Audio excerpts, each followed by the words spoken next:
Shalom Elohim, Bapak Ibu dan teman-teman terkasih dalam Tuhan Yesus Kristus. Puji Tuhan kita berjumpa kembali dalam program Pesan Iman yang luar biasa ini. Saya selalu merindukan Bapak Ibu dalam perlindungan Tuhan yang sempurna, sehat, bahagia, dan diberkati Tuhan berlimpah-limpah.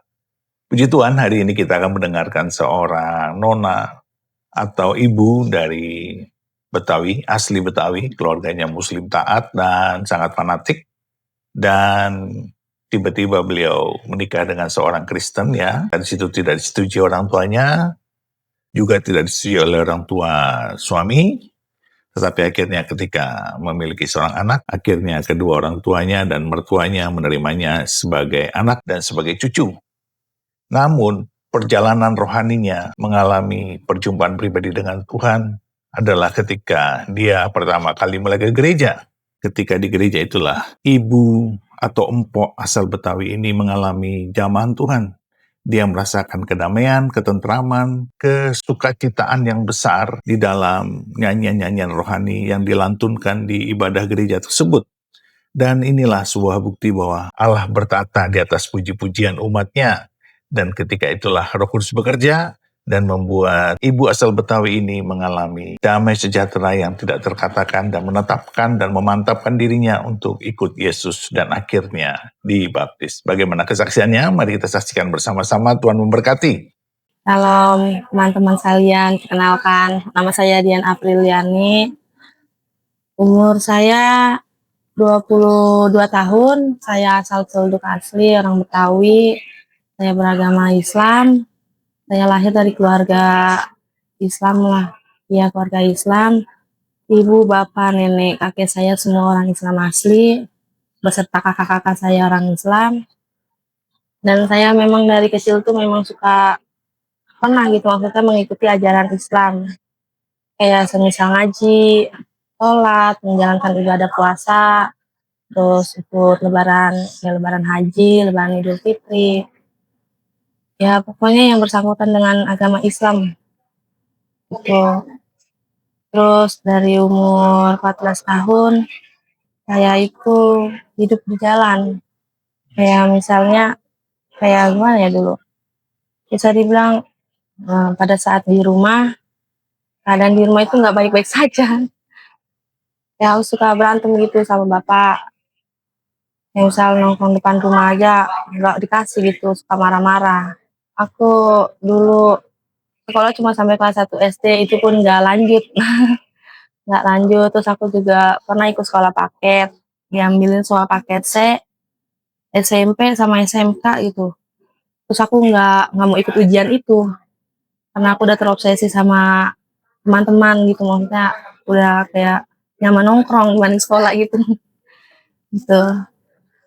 Kayak nongkrong di sekolah itu pada sejak tahun 2014 itu udah putus sekolah, udah nggak sekolah lagi, pokoknya udah di rumah aja. Di rumah juga kebanyakan berantem gitu sama orang tua.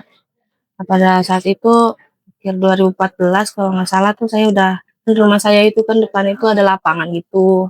Nah, saya juga suka nongkrong di situ sama teman-teman. Nah, bapak saya itu kan pekerjaannya security di kampung situ kan. Nah, orang tua saya kayak nggak pengen saya nongkrong sampai jam 10 malam gitu. Maksudnya jam 10 malam kan kalau buat perempuan emang nggak wajar. Cuman kan kalau buat aku, ini kan masih di deket rumah gitu, depan rumah banget, masa nggak boleh gitu kan. Nah, terus gitu bapak juga marah kan, bawain aku, waktu itu sempat dipukul pakai kayu, terus juga pakai sapu, pokoknya kekerasan gitu sih. Nah, itu yang buat aku, apa sih, nggak betah gitu di rumah. Pada saat itu nggak betah di rumah dan aku memutuskan pergi dari rumah. Aku memutuskan pergi dari rumah dan aku hidup sendiri gitu, ngontrak maksudnya.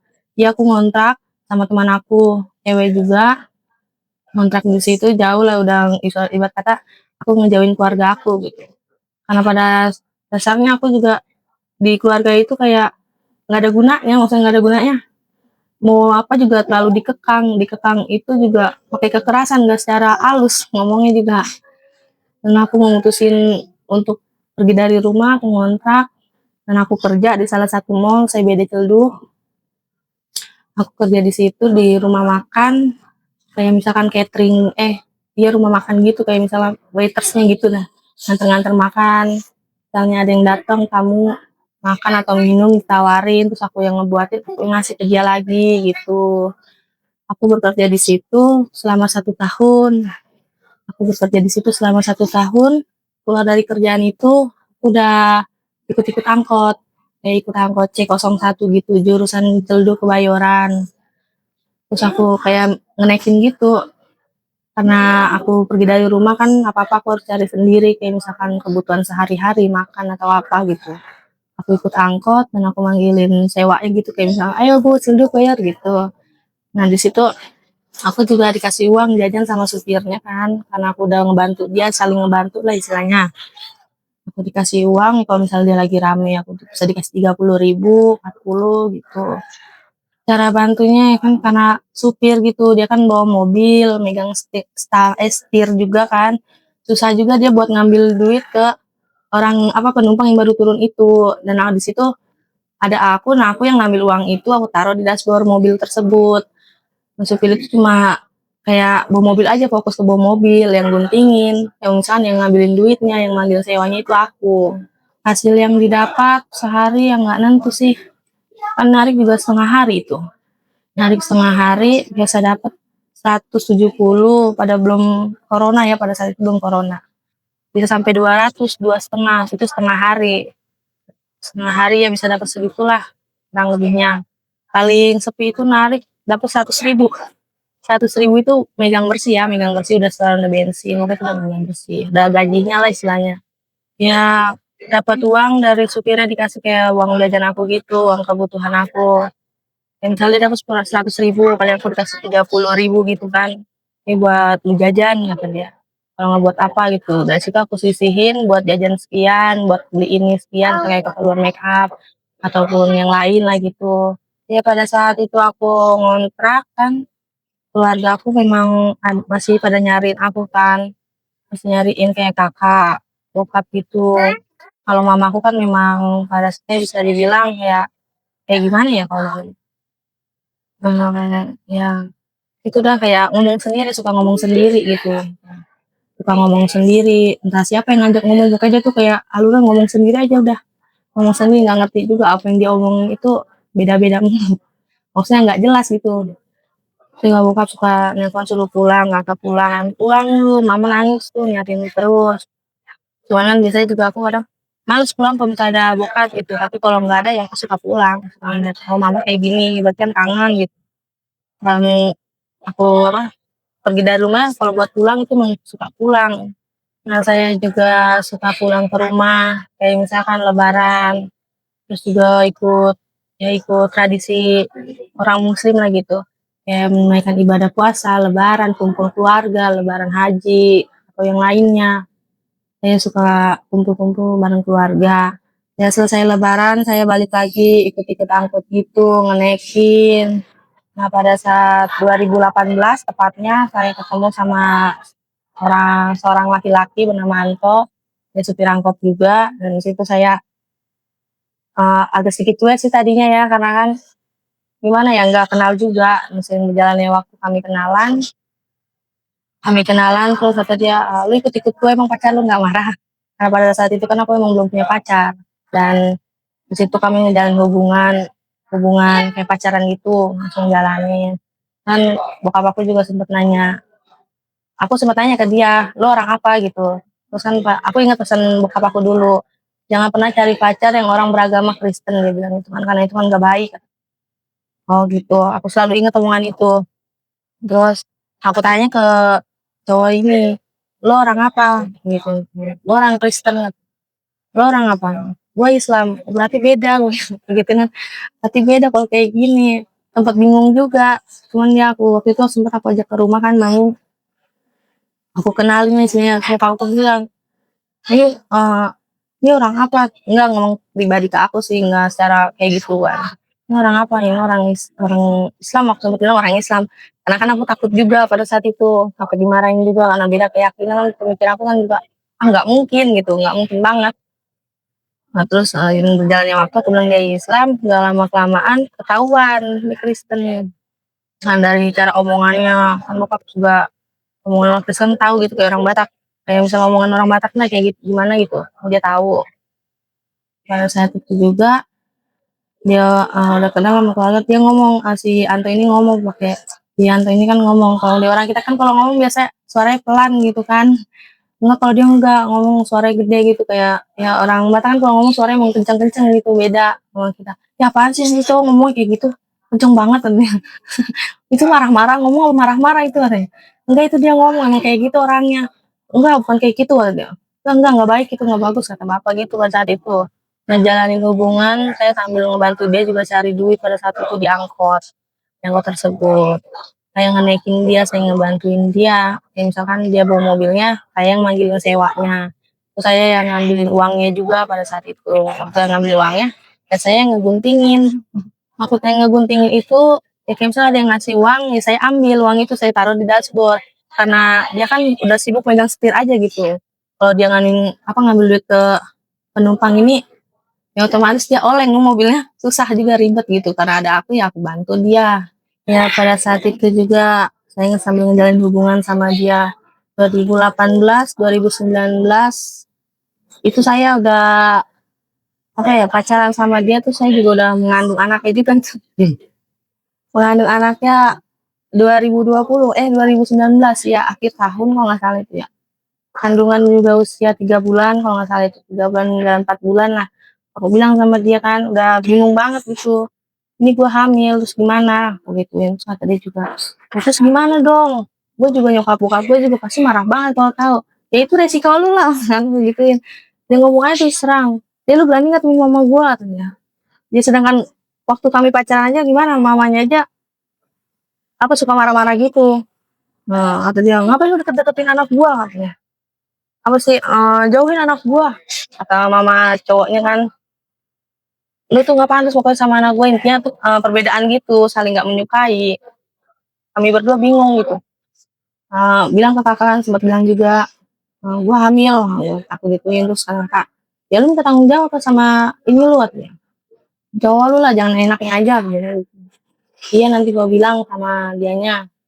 Terus akhirnya aku ngomong kan ke dia, "Ya gimana dong," katanya, "kan kita perbedaan, nyokap gue juga pasti kayak gini gini gini, nggak nerimain lu atau segala macam," katanya. "Sama dong kalau kayak gitu kan sama-sama saling nggak menyukai gitu hubungan ini kan, perbedaan gitu, sulit banget dulunya juga buat ngejalaninnya itu susah banget." Dan akhirnya dia nggak ada dari cowok ini nggak bilang ke orang tuanya kalau nggak salah nggak bilang. Nah kami juga nikah pada saat itu secara diam-diam, saya nikah, dia juga takutnya apa ya namanya nggak direstuin juga atau gimana kan itu memang udah apa sih udah kebobolan juga lah bisa dibilang kan itu urusan belakangan yang penting udah ngelaksanain dulu maksudnya ngelaksanain itu nikah aja dulu gitu itu urusan belakangan gitu. Akhirnya kami nikah pada saat itu keluarga saya tahu, keluarga dari pihak cowok nggak tahu. Dia juga sempat Islam kan pada saat itu juga nggak maksudnya nggak jelas gitu ya, ngaji enggak, sholat enggak, begitupun saya juga gitu kan nggak maksudnya lupa pada saat itu juga lupa buat baca-bacanya itu udah mulai lupa. Saya juga saya nggak sembarangan kalau ngomongin orang kan harus ngajarin pintar abatas saja gitu kan. Saya di situ aja lupa apalagi buat ngajarin orang. Pas tahun 2020 anak saya lahir. Dan di situ puji Tuhan mertua saya dibukakan mata hatinya gitu, maksudnya hatinya. Dia ngebilang sama si Anto ini anaknya, "Bawa ke sini Amang, cucuku itu," katanya. "Aku pengen lihat dia." Dan di situ kami belum 40 hari waktu itu, belum sempat kami bawa. "Jadi tunggu dulu 40 hari mah biar bisa anak ini kita bawa-bawa," kata dia. Akhirnya udah 40 hari cucunya kami datang ke rumah itu, kami datang dan temuin. Puji Tuhan semua pada seneng gitu. Pada seneng ngeliat cucunya, terus diajak belanja juga pada saat itu sama opung Boro, opung Dolinya. Ya pada saat sebulan itu, seminggu lah ya, seminggu saya datang ke rumah mertua dan di situ saya dengan suami saya minta maaf karena memang pada dasarnya sempat masalah jalan juga mungkin kalau bagi suami saya sempat salah jalan di situ dan saya juga mertua saya sempat tanya, "Gimana rumah tangga kalian? Kalian mau ikut sini atau sana?" Terus juga mertua saya bilang, jangan kamu kayak teroris, sini enggak, situ enggak. Nah di situ juga aku sama suamiku mikir dan pada saat itu juga aku mutusin ya udah ambil baiknya aja aku bilang gitu kan. Nah ambil baiknya aja, silang seminggu aku diajak sama tuaku dan suami aku juga ke gereja ini gitu. Ke gereja ini aku masuk ya perkenalan gitu kok. Aneh banget. Aneh banget baru pertama masuk aneh banget. Maksudnya aneh tuh kayak kalau di Islam itu kan kita khusyuk gitu ngaji. Kalau ini enggak nyanyi-nyanyi. Kok malah nyanyi-nyanyi bukannya itu ngaji gitu misalnya bacaan. Tapi ini enggak nyanyi-nyanyi. Terus juga kalau di Islam itu kan Al-Qur'an, kalau ini Alkitab. Beda, pokoknya beda banget gitu. Dan aku ikutin semua kan aku sempat nanya sama suami kok kayak gini sih beda banget apaan sih gitu kan suka nanya gitu udah ikutin aja jalanin aja terus juga lama kelamaan ngerti kata dia ikutin aja udah amin amin aja amin amin ya dengerin aja dengerin kalau lagi ceramah gitu maksudnya lagi ngomong gitu dengerin aja ikutin aja oh ya udah gue ikutin kan tuh terus lama-lama kayak hati tenang gitu fresh juga kayaknya pikiran yang tadinya kayak lagi berpikir langsung plong aja gitu langsung ngadem aja hati fresh juga kayak damai aja tentram gitu dengerin lagu-lagu rohaninya kan saat ibadah itu kan ada firman Tuhan gitu sempat dengar juga terus juga kan kayak penyembah Tuhan gitu nyanyi-nyanyi itu sempat ngedenger juga kan ngedengerin nah kayak adem juga didengarin ya sewaktu masih gadis saya juga dulu punya teman beragama Kristen juga dia suka ngedengerin lagu-lagu rohani dan aku juga sempat ngedenger lagu rohani juga yang judul lagunya tuh bagi Tuhan tak ada yang mustahil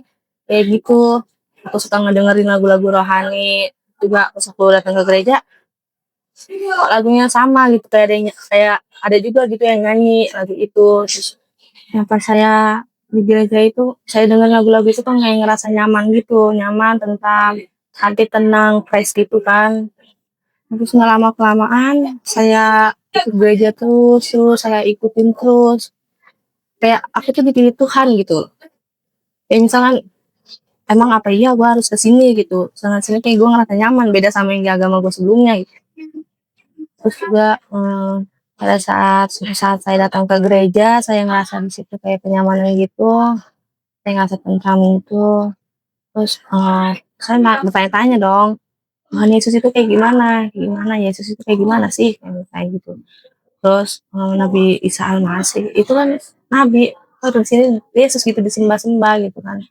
setahu saya Tuhan itu hanya Allah gitu bukan Yesus tapi dengan berjalannya waktu saya mengenali dan saya di situ kayak ada dorongannya itu kayak ngerasa nyaman aja gitu nyaman ya dorongan saya sampai nangis pada saat itu di depan jemaat terus ibu gembalanya karena aku bilang mau ikut sini gitu maksudnya kayak ada dorongan Tuhan Yesus tuh bilang kamu terpilih sebagai anak saya gitu akhirnya saya ikut situ nah digerakkanlah pada saat itu sama mertua saya buat baptis penyerahan anak peneguhan ulang gitu kayak minta nikah ulang gitu ya nah, saya ikutin semua dan puji Tuhan jadi pada saat 2021 saya waktu itu pemberkatan ulang karena saya waktu itu juga sempat udah ijab kabul maka saya dibawa sama mertua saya ke gereja ini untuk pemberkatan dan penyerahan anak dan di situ saya ngerasa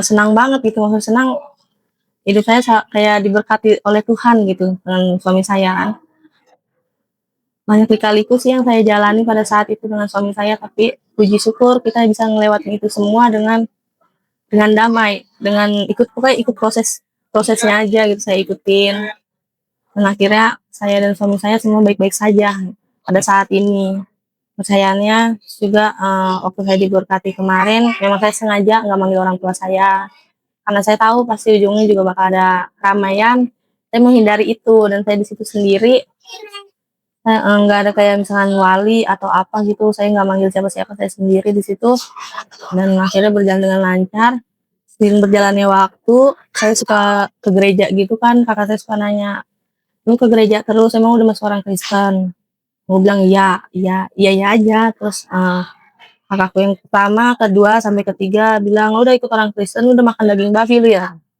aku ketawa aja kan emang pada saat itu belum makan belum pernah malah apaan sih babi apaan sih aku ngerti kan Semoga aku nanya, "Emang lu udah masuk orang Kristen lu ya? Masuk orang Kristen lu ya?" Bukan nanya kayak gitu terus ulang-ulang. "Ya, emang kenapa?" Aku gituin kan pelatihnya. "Ya udah ambil baiknya aja kayak gimana." Lu pada pada saat itu kan orang tua aku emang nggak suka, tapi karena udah jalannya mungkin ya semua jadi apa, ngerestuin gitu, nyatuin kita juga gitu.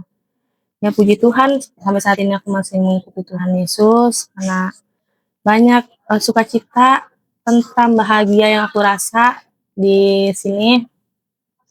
Terus juga aku menyampaikan, ini adalah agama aku satu-satunya dan aku tidak akan untuk berniat berpindah ke lain lagi, karena aku merasa sudah nyaman di sini.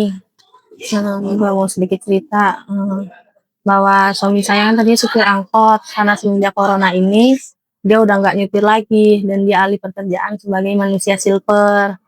Lama awal Covid itu, suami saya kerja manusia silver di lampu merah Ciledug bersama teman-temannya. Jadi kerja di situ selama 2 tahun dan puji Tuhan, sekalipun suami saya kerja jadi manusia silver, saya masih diberkati dan di situ saya dengan suami saya tidak berkekurangan sama sekali. Saya bisa menyisihi uang, bisa menabung, dan bisa membelikan anak saya keperluannya. Saya berdoa, walaupun suami saya saat ini masih bekerja manusia silver, semoga kedepannya ada pekerjaan yang layak untuk suami saya dan Tuhan memberikan jalan terbaiknya untuk suami saya beserta keluarga kecil saya. Tuhan beri jalan untuk pekerjaan yang layak. Sekian kesaksian saya. Semoga Raja Banasa diberkati. Tuhan Yesus dan teman-teman sekalian diberkati. Haleluya, puji Tuhan. Luar biasa ya. Kita tadi mendengar kesaksiannya bahwa sejak dia terima Tuhan Yesus, hati tentram, aman, sejahtera. Ya, dulu kehidupannya yang jauh dari keluarga, hidup di jalanan sebagai kerek ya. Ternyata hari ini sudah dipulihkan oleh Tuhan.